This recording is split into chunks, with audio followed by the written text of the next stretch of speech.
बिबट्यांच्या या वाढत्या हल्ल्यांच्या समस्येवर उपाय शोधण्यासाठी मंत्रालयामध्ये मुख्यमंत्र्यांनी एक महत्त्वाची बैठक काल बोलावलेली होती आणि यामध्ये ज्या भागामध्ये बिबट्याचा वावर आहे त्या ठिकाणी शाळा सकाळी 9:30 ते दुपारी 4 वाजेपर्यंत चालवायची यावर चर्चा झाल्याचं उपमुख्यमंत्री अजित पवार यांनी सांगितलंय। जुन्नरमधल्या माणिकडोह इथं काही बिबटे ठेवण्याची व्यवस्था केल्याची माहिती त्यांनी दिलेली आहे।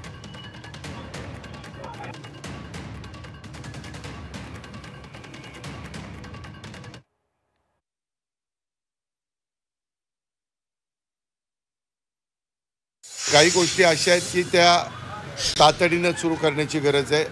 आम्ही त्या एरियामध्ये शाळा 9:30 ते 4 असं टायमिंग ठेवलं आहे की जेणेकरून साधारण दुपारची वेळ असतानाच मुलं घरी यावीत संध्याकाळच्या आत, हा एक त्याच्यातनं निर्णय घेतलेला आहे।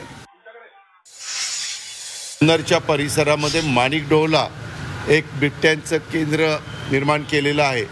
तशा पद्धतीनं 2 सेंटर ही बिबट्यांची सुरू करायची आणि त्याच्यामध्ये हे बिबटे पकडून ते तिकडे न्यायचे, त्याच्यामध्ये ठेवायचे।